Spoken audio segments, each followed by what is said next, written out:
Welcome back to very own station of economics और your tips. आज आएगा हमारे वीडियो नंबर 36 पे और 36 के साथ साथ हमारी माइक्रो इकोनॉमिक्स के लास्ट चैप्टर पे। लास्ट चैप्टर कौन सा है? Price determination. इस पूरी बुक का सबसे इजी चैप्टर, इस पूरी बुक का सबसे इजी चैप्टर है प्राइस डिटर्मिनेशन। इसको समझना बहुत ही इजी है और इसको बताना और भी इजी। ठीक है, सिर्फ कॉन्सेप्ट पे ध्यान रखना, आंसर अपने आप आएगा। देख, पहले बात करते हैं मार्केट इक्विलिब्रियम। मार्केट में इक्विलिब्रियम कब आता है? हमने पढ़ा कि कंज्यूमर को इक्विलिब्रियम कब मिलता है? कंज्यूमर को इक्विलिब्रियम तब मिलता है जब वो पूरी तरीके से सेटिस्फाइड हो जाए। उसके बाद हमने पढ़ा कि प्रोड्यूसर को इक्विलिब्रियम कब मिलता है? जब कॉस्ट सबसे कम है। उसके बाद अब हम पढ़ेंगे कि मार्केट में इक्विलिब्रियम कब आता है। मार्केट में ऐसी कंडीशन कब आएगी कि प्राइस इक्वल्स टू एक ऐसा पॉइंट जहां पर डिमांड और सप्लाई क्या हो जाए, बराबर। So what is market equilibrium? The market is in equilibrium at a price at which the market demand for the good is equals to its supply. यानी कि एक ऐसा पॉइंट जहां पे डिमांड और सप्लाई एक दूसरे के बराबर आता है। At a point at which the demand is equal to its supply. और जहां पे बराबर काटेंगे उस पॉइंट पे हमें इक्विलिब्रियम मिल जाएगा। ठीक है, सो कोई भी चीज पढ़ने के लिए हमें क्या देखना पड़ता है? पहले डेफिनेशन, देन उसके अजम्पशन। अजम्पशन क्या लेके चलेंगे हम? देखो, सिंपल सा अजम्पशन। पहला, positive relation between price and supply. हमने पढ़ा है हमें डिमांड और सप्लाई कर दोनों मीट कराने, तो दोनों बनाने पड़ेंगे। सो पहला असम्पशन कि डिमांड सप्लाई कर्व कैसा होगा? Positively related. इसका मतलब सप्लाई कर्व क्या होगा? ऊपर बढ़ता होगा। ठीक है, next, price and demand are negatively related. Same concept, law of demand. क्या कि प्राइस और डिमांड नेगेटिव रिलेटेड, ऊपर से नीचे आएगा demand. Next, price is determined, यानी कि प्राइस कब डिसाइड होगा?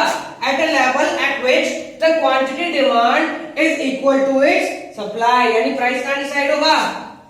इस पॉइंट पे जहां डिमांड और सप्लाई क्या हो जाएंगी? बराबर।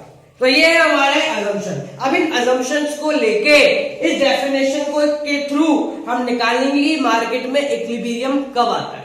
ठीक है, अब स्टार्ट करते हैं। आते हैं हम इसके डायग्राम पे और शेड्यूल पे। ध्यान रखना, जब भी हमें कोई कुछ पूछे कि लॉ कैसे बनाते हैं, तो पहले उसकी definition, then assumption, then schedule, then diagram और उसके बाद उसकी एक्सप्लेनेशन। ये 5 चीजें आती है कंप्लीट लॉ में, तब जाके पूरे 4 से 5 नंबर मिलते हैं, वरना नहीं मिलेंगे। अगर लॉ की लाइन लिखे होगे तो नंबर नहीं मिलेंगे। ये सारी चीज लिखनी पड़ेगी तो ही मार्क्स मिलेंगे। ठीक है, हमने देख लिया कि मार्केट में इक्विलिब्रियम कब मिलता है? जब डिमांड और सप्लाई दोनों बराबर हो जाते हैं। ठीक है, अब इसको एक्सप्लेन करते हैं। देखो, व्हेन प्राइस इज 3, जब प्राइस कितनी है? 3 रुपए, तो हम डिमांड को मानते हैं, सप्लाई छोड़ दो। When price is 3, demand is 800। सीधी सी बात है, प्राइस कम है तो डिमांड ज्यादा होगी। व्हेन प्राइस इज 4, जब प्राइस बढ़ गई कितनी हो गई? 4 रुपए, तो डिमांड पहले के मुकाबले क्या हो जाएगी? कम हो जाएगी। हमने मानते कितनी रहेगी? 500। तो देखो, व्हेन प्राइस इज 3, हम डिमांड मानते ये 800 रुपीज। प्राइस 4 हुआ, ये हमारी प्राइस 3 की डिमांड है। प्राइस 4 हुआ तो डिमांड हमारी यहां आ गई कितनी? 500। जब प्राइस 5 हुआ और बढ़ गया तो डिमांड और कम हो जाएगी। डिमांड हम मान लेते हैं हमारी यहां आ गई, कितनी है? 200। समझ गए हमारा डिमांड का? प्राइस और डिमांड के बीच में रिलेशन बता रहा है। अब बात करते हैं सप्लाई। देखो, ध्यान से समझेंगे।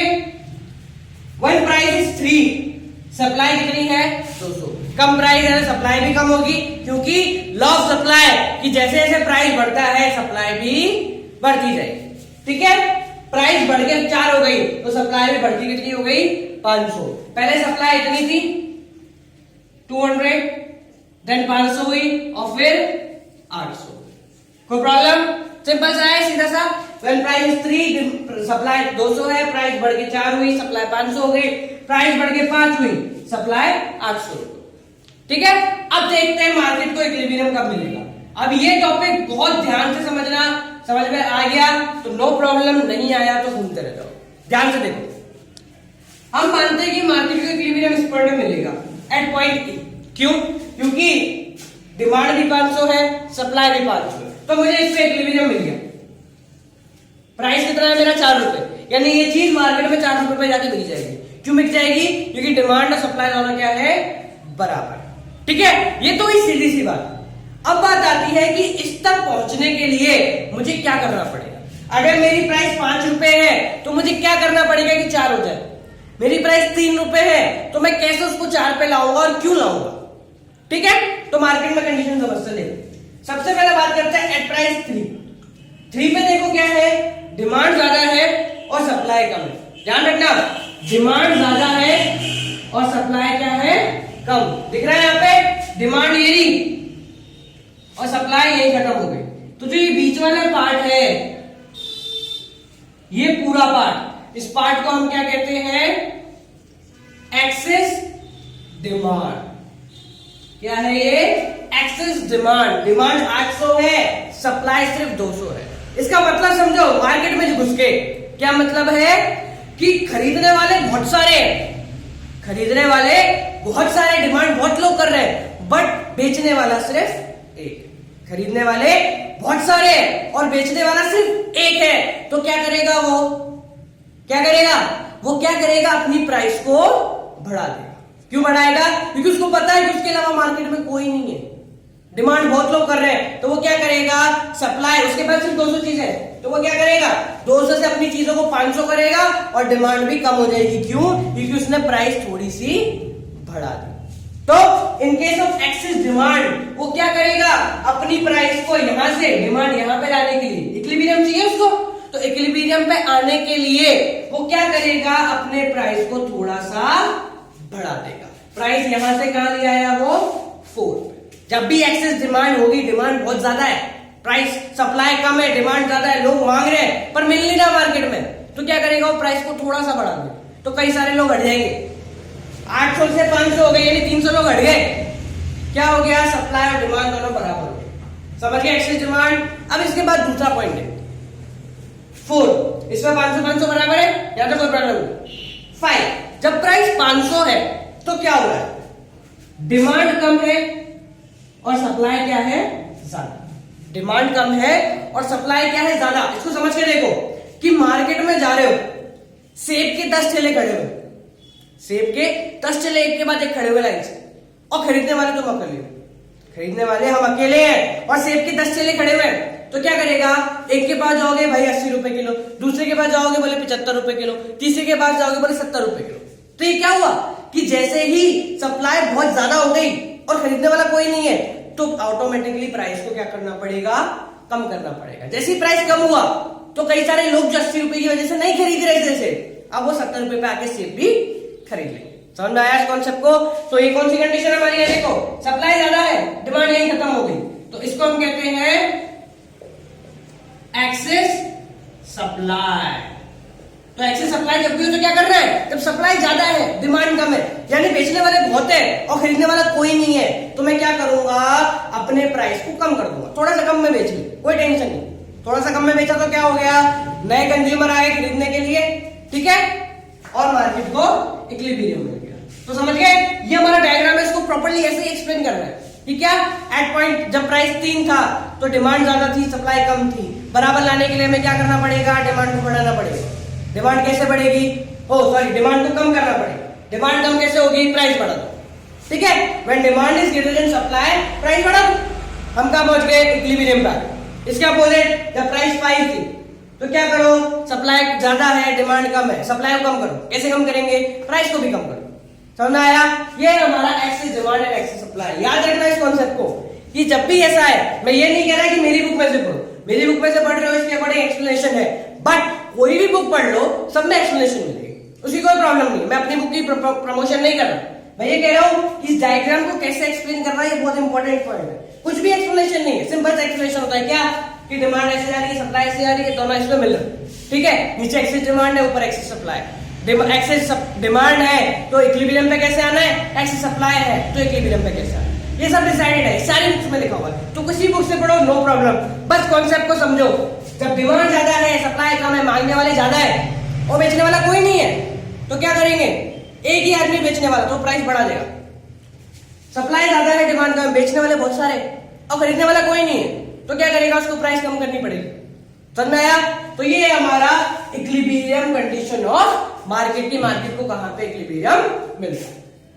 हमारे नेक्स्ट टॉपिक पे जो कि है viable and non viable industry. अब देखो ये वाला टॉपिक बहुत इजी है, बहुत छोटा सा टॉपिक है, बट ये टॉपिक जनरली लोग समझाते नहीं।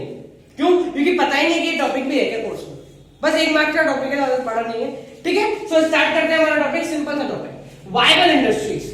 वायबल इंडस्ट्रीज का मतलब क्या होता है? एक सिंपली ऐसी इंडस्ट्री जिसके डिमांड और सप्लाई एक पॉइंट पे जाके मीट कर जाए।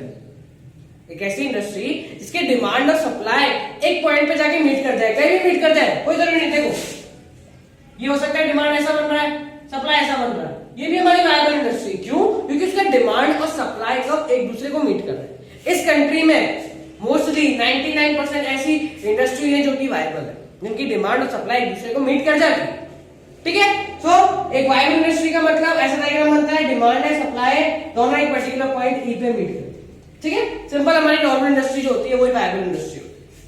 ठीक है, अब बात करते हैं non viable industry. Non viable industry का मतलब वो एक्सेप्शनल इंडस्ट्री, वो एक्सेप्शनल इंडस्ट्री जिसके डिमांड और सप्लाई कर्व एक दूसरे को कभी मीट नहीं कर सकते। इसके डिमांड और सप्लाई कर्व एक दूसरे को मीट कर ही नहीं सकते, यानी अभी तो नहीं कर रहे, हो सकता है कुछ ऐसे चमत्कार हो जाए जिससे मीट कर जाए, बट एट प्रेजेंटली डिमांड और सप्लाई कर्व किसी भी पॉइंट पे बराबर नहीं होंगे, यानी demand will not equal to supply at any point. ठीक है, यहां पे देख लो डिमांड और सप्लाई कहीं मीट नहीं करेंगे। ठीक है, तो ये है हमारी नॉन वायबल इंडस्ट्री। इसका एग्जांपल दूं? इसका एग्जांपल हो सकता है तुम्हारी एयरलाइंस, किंगफिशर की एयरलाइंस।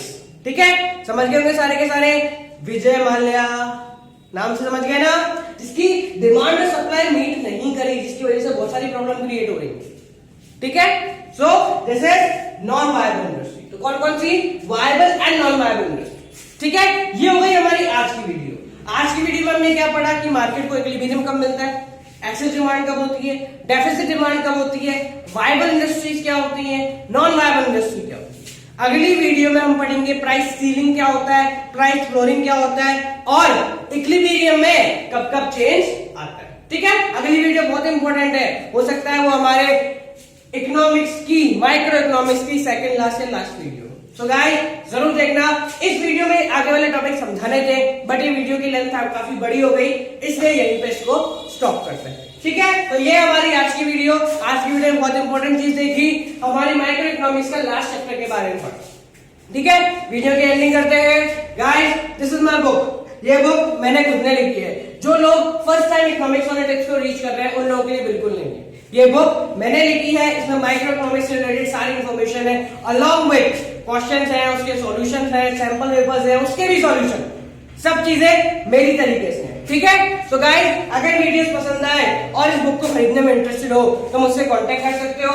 मेरा कांटेक्ट नंबर है 7690041256। वापस रिपीट कर देता हूं, 7690041256। इस नंबर पे आओ, वाया व्हाट्सएप और कॉलिंग इकोनॉमिक्स वाले टिप्स के नाम से मुझसे कांटेक्ट करो और इस बुक के बारे में और जानकारी लो, या फिर इकोनॉमिक्स से रिलेटेड कुछ पूछना हो तो गाइस मोस्ट वेलकम। नीचे कमेंट बॉक्स खाली है, भरते जाओ, जितनी बार भरोगे उतनी बार खाली होगा। इसका मतलब क्या है? प्रॉब्लम्स है तो पूछते जाओ, सॉल्यूशन यही मिलेगा। कहां पे? इकोनॉमिक्स ऑन योर टिप्स पे। So guys keep on watching economics on your tips. Like करो, शेयर करो, कमेंट करो, सब्सक्राइब करो और पढ़ाते जाओ।